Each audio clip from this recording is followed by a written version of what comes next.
தலையில போடுற? என் தலையில போடு. என்ன கொல்லுடா. கோயிலுக்கு வந்த இடத்துல இப்படியாடா சண்டை போடுவேன்? என் குடும்பத்தை பத்தி கேவலமா பேசுறாங்க. அதெல்லாம் நான் கேட்டு சும்மா இருக்கேன் மாமா. அவன் என்னமோ சொல்லிட்டு போட்டுடா. அவன் இப்ப என்னடா அப்படி தப்பா சொல்லிட்டான்? ஊர்ல உள்ளவங்க நினைக்கிறது தானே அவனும் சொன்னான். நீ தொலைஞ்சிட்டு போட்டோம். அவன் மேல நீ கோவப்பட்டு இப்ப என்னத்த சாதிக்க போற? ஒரு வாய் என்ன வேணாலும் சொல்லும். அதுக்கெல்லாம் பதில் சொல்லிட்டு இருந்தா நாம வாழ முடியாது. அந்த மாற ஆறுமுகத்துக்கிட்ட சண்டை போட்டதை யோசிச்சு வருத்தப்பட்டுக்கிட்டு இருக்கியா? நான் ஒன்னும் அதை நினைச்சு வருத்தப்படல. நான் நம்ம வாழ்க்கையை நினைச்சு வருத்தப்பட்டு இருக்கேன். ஆறுமுகத்தை உனக்கு தானே நிச்சயம் பண்ணி வச்சிருந்தாங்க. அப்படி இருக்கும்போது சிவா உன்னை கடத்திட்டு போனது தப்பு தானே?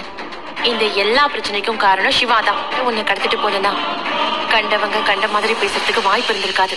அவன் பண்ண தப்புனால உன் வாழ்க்கை மட்டும் இல்ல, ஏன் வாழ்க்கையும் கெட்டு போச்சு. இந்த சுயநலம் நம்ம 2 பேரோட வாழ்க்கையும் கேள்விக்குறியாக்கிடுச்சு. படிச்ச படிப்பு என்ன, என் கனவு என்ன? ஆனா கொஞ்சம் கூட பொருத்தமே இல்லாத இந்த ஆறுமுகத்தை இப்படி எனக்கு கல்யாணம் பண்ணி வச்சுட்டாங்க.